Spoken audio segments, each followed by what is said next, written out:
शाम के वक्त 22 वर्षीय दानिश, जो कि जैतपुर पार्ट 2 के विश्वकर्मा कॉलोनी में एक मोटर रखने वाली जगह हौज़ की मरम्मत कर रहा था, अचानक बिजली का वायर गिरने से हौज़ में करंट आ गया और 22 वर्षीय दानिश की मौत हो गई। उसको बचाने के क्रम में एक महिला को भी थोड़ी बहुत चोटें आई हैं। आपको बता दें कि बीते दिनों यमुना में उफान के कारण पूरा विश्वकर्मा कॉलोनी बाढ़ के चपेट में था और लगभग 7 फीट से 8 फीट तक पानी पूरे विश्वकर्मा कॉलोनी में घुसा हुआ था। अभी जैसे ही बाढ़ का पानी वापस उतरा है, वैसे ही लोग अपने घरों में वापस आना शुरू कर चुके हैं। ऐसे में घर की दीवारें भी पूरी तरीके से सूख नहीं पाई है, क्योंकि 4 से 5 दिनों तक लगातार पानी में रहने के कारण सभी दीवारों में अभी लगभग सीलन बाकी है। ऐसी स्थिति में लोग अपने घरों में वापस आकर और अपनी सुविधा के लिए बिजली का उपयोग कर रहे हैं। बीएसईएस ने किस हिसाब से इन घरों में बिजली की सप्लाई की, ये तो पता नहीं, क्योंकि बीएसईएस को बिजली की सप्लाई करने से पहले इन घरों की जांच करनी चाहिए और बाढ़ के कारण कितना नुकसान हुआ है इस पर ध्यान देना चाहिए और पहले ये स्पष्ट करना चाहिए कि बिजली देने से इन घरों को नुकसान होगा या नहीं। मगर इन सभी चीज़ों का ध्यान नहीं देते हुए, इन सभी चीज़ों को नज़रअंदाज करते हुए बीएसईएस ने बिजली का संचालन सभी घरों में शुरू कर दिया, जिसके गलती के कारण आज इतनी बड़ी घटना यहाँ पे सामने आई है। 22 वर्षीय युवा दानिश इस बीएसईएस के गलती का शिकार हुआ है। दानिश बिहार का रहने वाला है और यहाँ पे रह के मजदूरी किया करता था। इस घटना की जानकारी जैसे ही प्रशासनिक अधिकारी को हुई तो कालिंदी कुंज एसएचओ मौके वारदात पे पहुंचकर तुरंत घटना की जांच में लग गए और दानिश की बॉडी को तुरंत अस्पताल भिजवाया और अस्पताल भिजवाने के बाद जब उसको मृत घोषित कर दिया गया तो पोस्टमार्टम के लिए एम्स हॉस्पिटल भेज दिया गया। पुलिस इस पूरे मामले की गंभीरता से जांच में जुटी है। देखते हैं क्या कुछ जांच में सामने आता है। आइए दिखाते हैं कि परिजनों ने क्या कहा दानिश के, और जो पीड़ित महिला इसको बचाने गई थी उसके पड़ोसियों ने क्या सर, कहा। लड़के का नाम दानिश है, उसे प्यार से लड्डू और भी नाम से बोलते हैं। और सर दरअसल आज इस मोहल्ले में जैसे कि आप सबको मालूम था कि बाढ़ आई हुई थी, पानी वगैरह था भरा हुआ, तो जिसकी वजह से थोड़ा कुछ मोटर का जो उनका मसला था तो वो उन्होंने उसे बुलाया था काम करने के लिए, क्योंकि जो लड़का था वो बेलदारी और मज़दूरी का काम करता है। ठीक है, तो जिनका ये मकान है दिनेश नाम है उनका, उन्होंने इसे यहाँ काम करने के लिए बुलाया था ताकि वो मोटर की जगह बना सके और काम कर सके। तो जो मोटर की जगह है वो तकरीबन कुछ फीट नीचे गड्ढा है, तो वो उसके अंदर जाके वो उसकी जगह तैयार कर रहा था। तो सडनली जो आप वहाँ पर एक वायर देख सकते हैं, एक येलो कलर का वायर है, वो वायर से उसको करंट लगा और उस जगह पे जो दिनेश जिनका ये मकान है उसका लड़का भी इसके साथ काम कर रहा था, जो कि उस गड्ढे के बाहर था। गड्ढे के अंदर वो लड़का था जिसकी डेथ हुई है, राइट। तो जब उसे करंट लगा तो जैसा कि मुझे दिनेश के बेटे ने जो मुझे बताया कि उसकी माँ दूसरे फ्लैट पे थी, जो कि बाढ़ आने की वजह से ये लोग यहाँ से खाली करके वो किसी और जगह शिफ्टेड थे और उनकी माँ यहाँ नहीं थी, जैसा कि उन्होंने रिपोर्ट में भी लिखवाया कि उनकी माँ यहाँ थी और उन्होंने उनको टच किया। अगर लड़के की डेथ वायर के टच करने से होती है तो कोई ही बेवकूफ़ होगा जो उस लड़के को टच करेगा। तो ये बात बिल्कुल झूठ है और फेक है कि वो उनकी माँ यहाँ मौजूद थी और उन्होंने हटाने की कोशिश करी। माँ कभी नहीं कर सकती, क्योंकि उनको मालूम था कि करंट लग रहा था, कोई छुएगा नहीं। हाँ, बहरहाल उसके बाद जब ये हादसा हुआ, जब उसको निकाला गया बाहर, तो लोगों ने यहाँ पे जाहिर सी बात है लोगों ने इंसानियत दिखाई और उसे हॉस्पिटल लेकर गए। और सबसे पहले उसे यहाँ पे जो खड्डा कॉलोनी में एक हॉस्पिटल है, लाल हॉस्पिटल शायद नाम है, तो उस हॉस्पिटल में लेकर गए। उन्होंने बोला कि इन्हें ट्रॉमा लेके जाओ। तो जैसे कि हालत उसकी बहुत नाजुक थी, तो उसके बाद उन्हें पास के हॉस्पिटल जो कि कालिंदीगंज के पास अलशिफा पड़ता है, वहाँ उसे लेकर गए और वहाँ पर उसे डेड डिक्लेयर कर दिया गया, राइट। तो उसके बाद फिर हम लोगों को खबर मिली, हम लोग अलशिफा गए, यहाँ पर थोड़ी चीज़ें मैंने पता करी। तो मेरे हाथ में जो आप देख रहे हैं वो उसका चप्पल है, जो कि पुलिस ने वहाँ पे देखा था और मेरे पास उस वक्त की वीडियो भी है, जो कि उसके अंदर जो लड़का था तो जो चप्पल उसकी अंदर ही रह गई थी उसकी वीडियो मेरे पास है।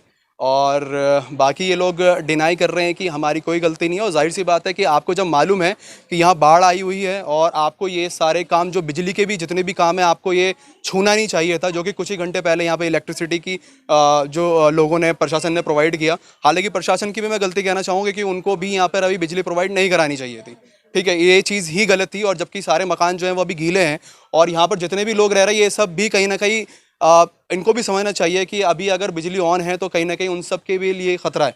बहरहाल इन्हें कम से कम एक हफ्ते तक तो बिजली नहीं देनी चाहिए। तो मैं यहाँ पे दोनों को गलत ठहराऊंगा, प्रशासन को भी और एज वेल एज जो जिनका ये घर है उनको भी सोचना चाहिए कि ये जो काम मैं बिजली का करवा रहा हूँ वो किसी प्रोफेशनल से करवाऊँ, ना कि किसी मजदूर से करवाऊँ। तो मैं यहाँ पे दोनों को गलत ठहराना चाहूँगा। और दूसरी जो बात है बिल्कुल झूठ कही गई है कि वो उनकी माँ यहाँ मौजूद थी, उनकी माँ यहाँ मौजूद नहीं थी, जबकि उनके लड़के ने खुद कहा है वो उनके दूसरे वाले फ्लैट पे थी। तो ये पूरा वाक़या जो है, ये पूरा वाक़या इस तरीके की है। सर कार्रवाई हो रही है फ़िलहाल तो अभी, और मैं उनके साथ पिछले कुछ घंटों से हूँ। मैं हॉस्पिटल गया हूँ, हॉस्पिटल से उन्हें पोस्टमार्टम के लिए एम्स ले जाया गया है, ठीक है।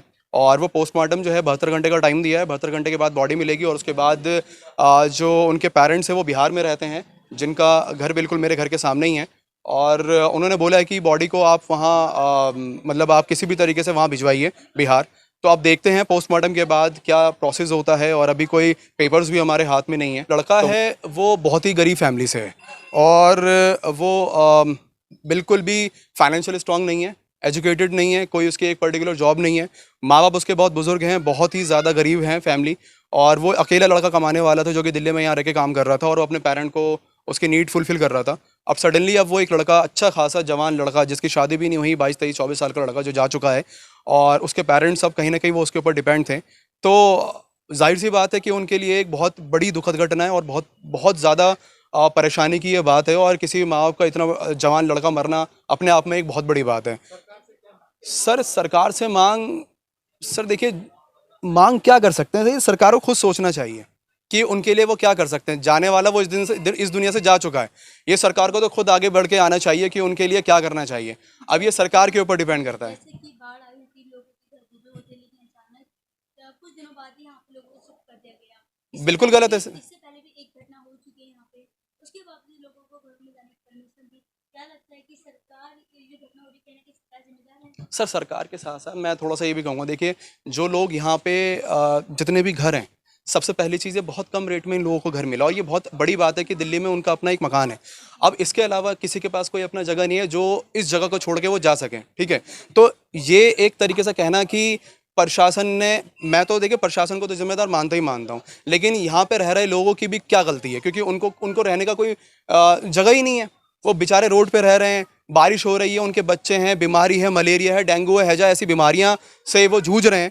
और जाहिर सी बात है प्रशासन एक हद तक ही काम करेगा और एक्स्ट्रा ऑर्डिनरी कोई काम नहीं करने वाला, ठीक है। वो तो हम जानते हैं क्योंकि हम इंडियन हैं और हमें पता है कि सरकार किस लेवल पे काम करती है, और एक्स्ट्रा ऑर्डिनरी कोई करने वाला है नहीं।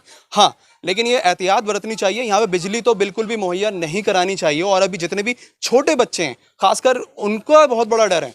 और मेरे लिए तो मायने ये रखता है कि जो लोग यहाँ रह रहे हैं उनको बहुत अवेयर होने की ज़रूरत है और उन लोगों को बहुत ज़्यादा इस चीज़ को देखना चाहिए कि बिजली का इस्तेमाल कम से कम करें और वो एहतियात बरतें ताकि उनके साथ ये घटना ना हो। जो जाना था वो जा चुका है, लेकिन इससे उनको सबक हासिल लेनी चाहिए और वो अपने आप को थोड़ा सा प्रिपेयर करें कि इन चीज़ से हम बचें। बाकी गलती मैं दोनों की कहूँगा, प्रशासन और ये जो घर वाले हैं उनकी गलती है पूरी तरीके से, और जो हो सकता है वो करें सरकार। नाम है मेरा। कहाँ रहते हो? ये D1 120। क्या घटना? देखो मैं ऑफिस से आया हूँ, मुझे पता चला एक्सीडेंट हुआ है यहाँ पे, ठीक है। वो लड़का गटर बना रहा था, वो कोई बिजली का काम करने नहीं आया था।